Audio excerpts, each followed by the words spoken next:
And the river opens for the righteous, and the river opens for the righteous, and the river opens for the righteous, and the river opens for the righteous.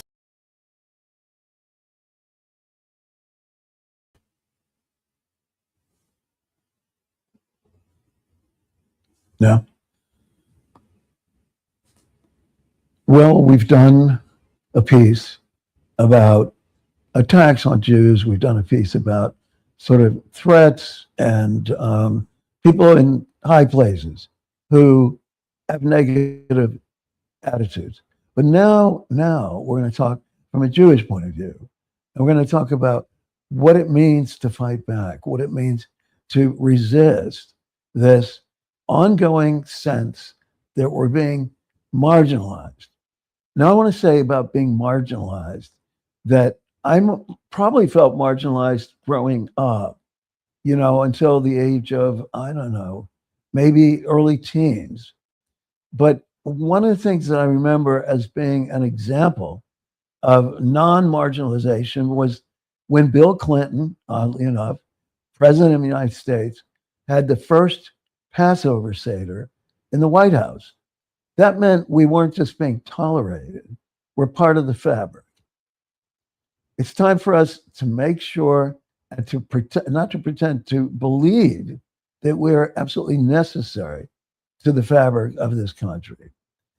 So that's why I call this Confessions of a Hyper American.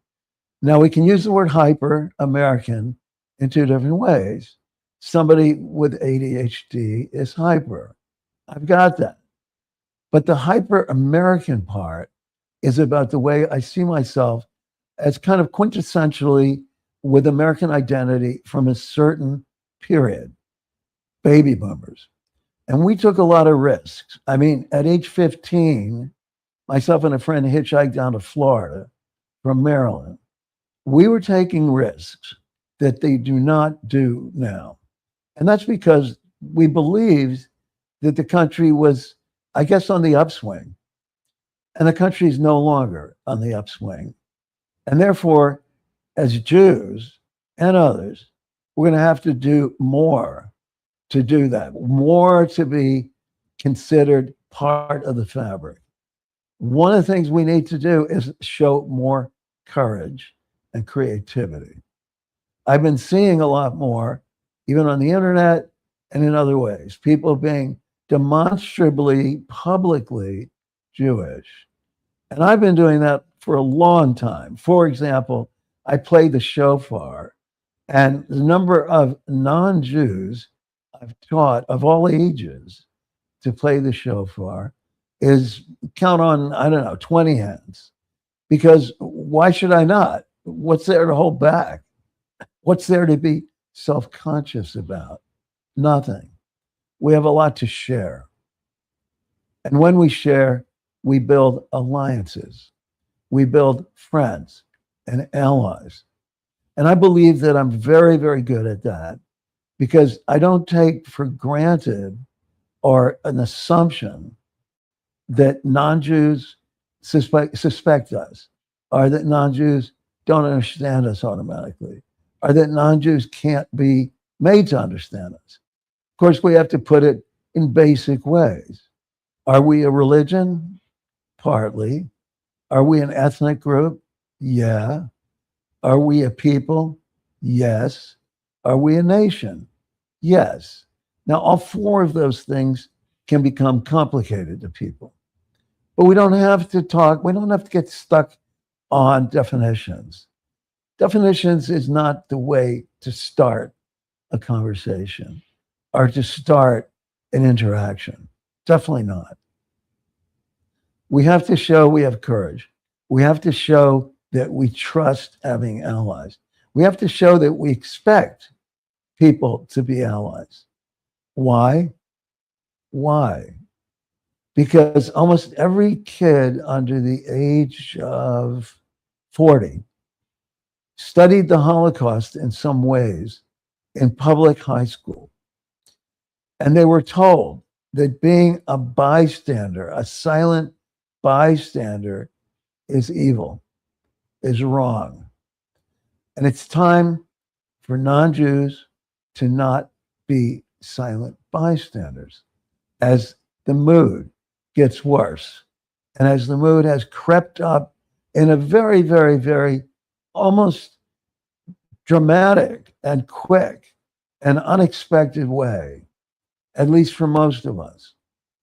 Some of us who know history and know about fascism and how it works, we're not so surprised.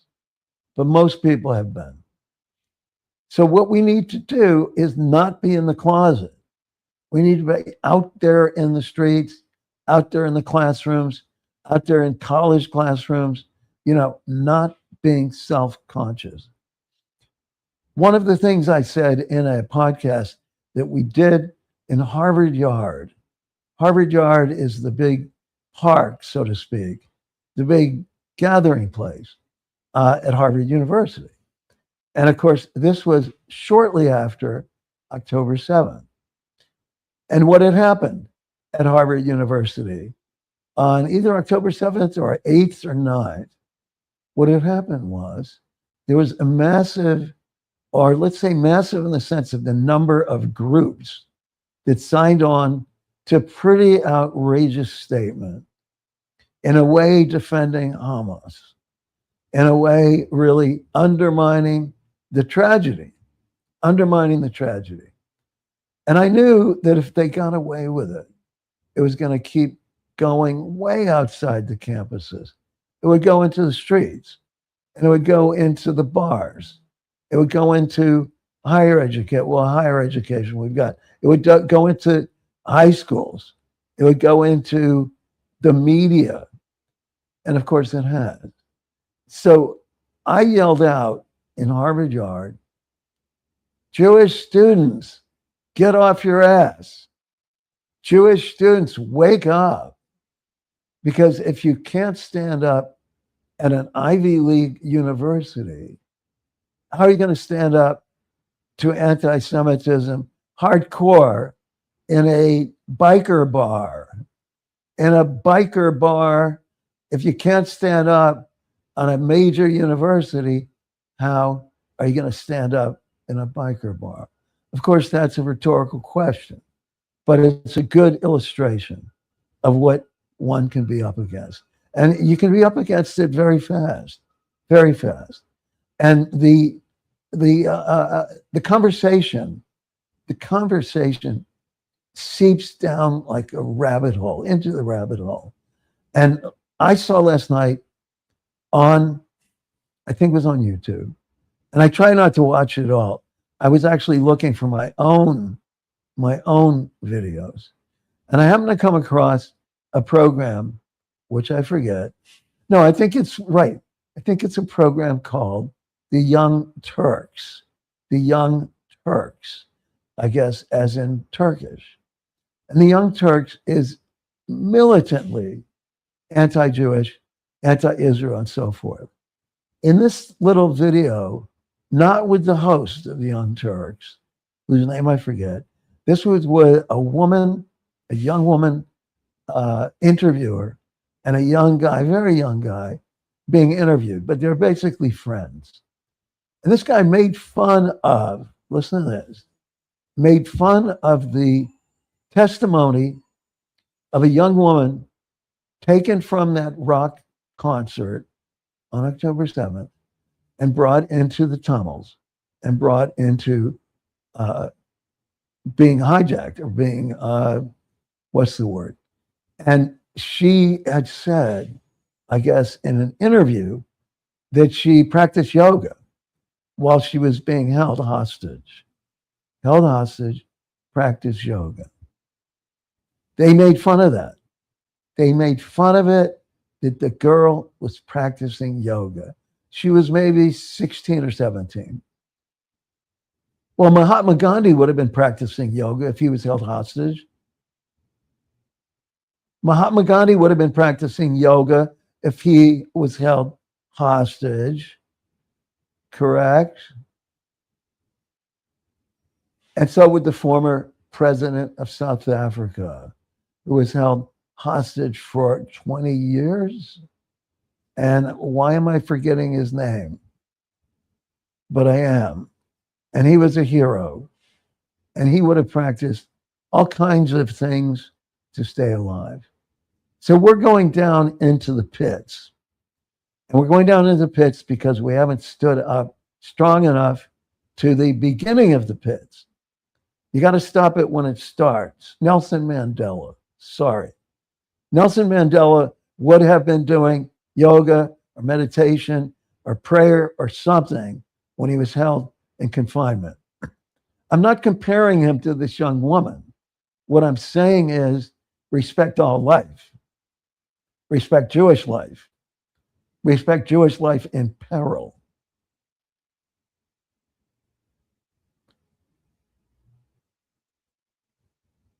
We know that if we don't stand up, things keep getting worse. And we know that if we don't stand up, we can't attract allies. You get allies when you're on the move and people see that you're on the move. And then they want to jump on with you and support you. Now, there are plenty of non-Jews who are out to do that, who are interested in doing that. I mean, some of them may be evangelicals. Well, we're suspicious of evangelicals, rightly so. But hey, if they're on our side in terms of opposing anti-Jewish actions and anti-Jewish propaganda, hey, you can't be particular or so particular when you're looking for allies. But they come in many other shapes and sizes, okay? And some of them identify with Jews through the religious angle, some through the ethnic angle, some through the national angle. Doesn't matter which angle. Does not matter which angle. At this point, the enormous divisions in Jewish life, which have been ongoing, let's say, for 3,000 years, that's part of our identity. That's our zeitgeist, to be in conflict. That's why we're great lawyers and comedians. We're in conflict with each other. And we don't hold back, usually. People on the outside, Jews on the outside, who refuse to accept, let's say, the dominant or the necessary zeitgeist, the necessary reaction to what's going on, and are just standing on the sidelines like snipers, taking shots. We see them on the internet. They should be ashamed of themselves. They obviously don't have a grasp of history. Now, do Americans in general have a grasp of history? No. No, we have shitty education in this country.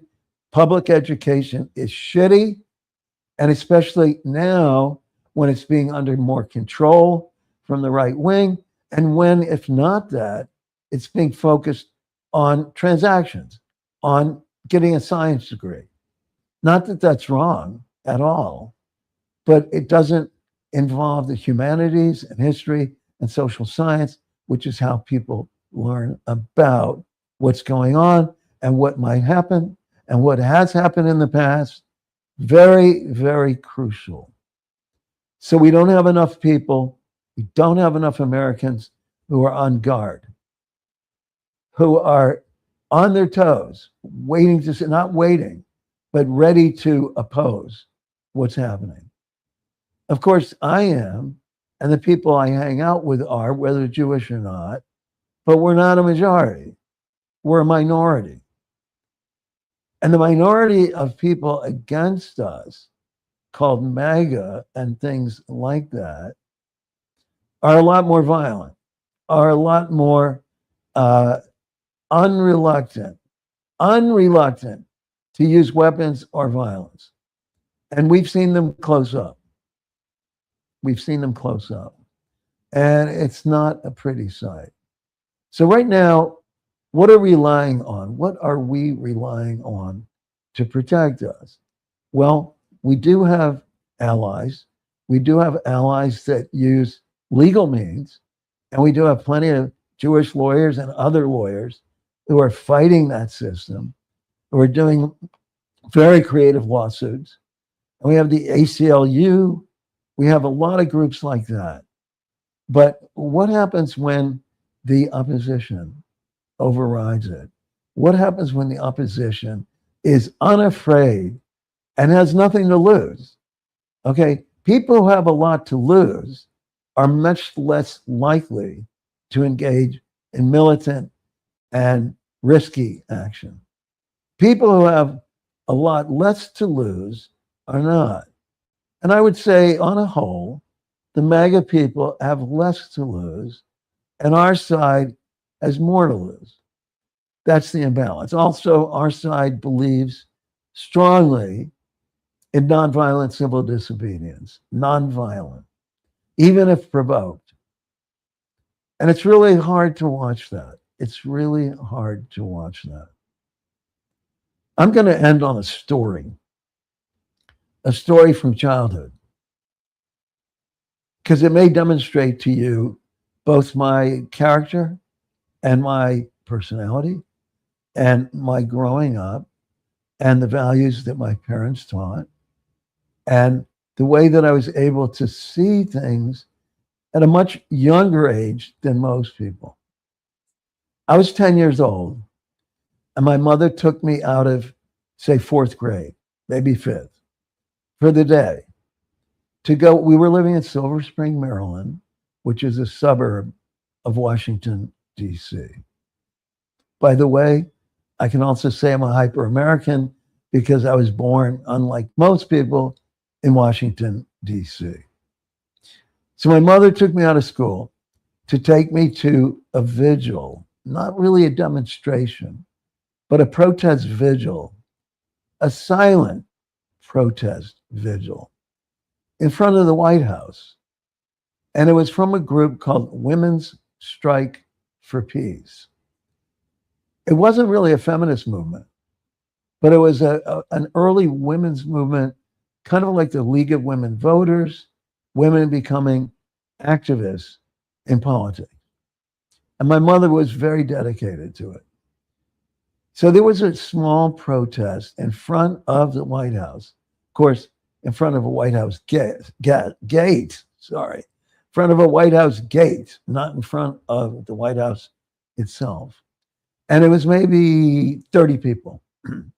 And they were walking around with signs that were protesting against nuclear testing. Nuclear testing was a big deal back in 1961 and more. And it was a big deal because what does it do? I mean, it sort of raises the level of the threat of nuclear war, and it's also got a terrible impact on the environment, especially when it's close to New Mexico and places where people live. So we're carrying signs about that, and we're silent. And about 100 yards, maybe 50 yards from us is a group, listen to this, no kidding, of American Nazi Party, American Nazis, the real thing. Well, the real thing in terms of pretending to be the real thing, dressed in Nazi uniforms, the whole thing, and carrying signs that said, Oppenheimer is a Jew, or Oppenheimer is a communist. Now, many of you know now who Oppenheimer was, because there was a big film about a year or two ago called Oppenheimer. And he was a courageous man. And he was one of the creators or the inventors or the developers of the atomic bomb. But he wasn't pro-war. Anyway, they're marching silently, I think. But they look pretty, they don't look intimidating as such. They're frustrating. It is frustrating to see Nazis on the street of Washington, D.C., protesting us, who are protesting the White House. So a protest against a protest against a protest. And I say to my mother, I want to go over and confront them. I want to say something to them. Now, was I really serious? Would I've done it? I don't know. Because the word courage comes in many varieties. And courage sometimes can be not authentic. But I was definitely trying to be authentic because I did feel it. And my mother said, no, you can't go. This is our kind of protest here. We don't want to show them. We don't want to give them publicity. We don't want to make them look good in some way. So we're staying where we are. And I had no choice but to listen to her. But this comes up a lot.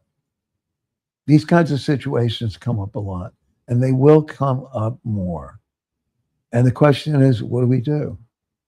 I don't have an answer. I do not have an answer. I'm not going to tell you what to do. I'm going to tell you to think about it. I'm going to ask you to think about it. Because I'm going to say that on one level, being nonviolent civil disobedience is how the civil rights struggle mainly was won. And on the other hand, fighting, resisting, not letting them get away with it can also be successful. And since many people have the erroneous belief that Jews are not courageous, that Jews won't fight back, it's also important to show them that that's not true in these generations. Not true in these generations. Not true.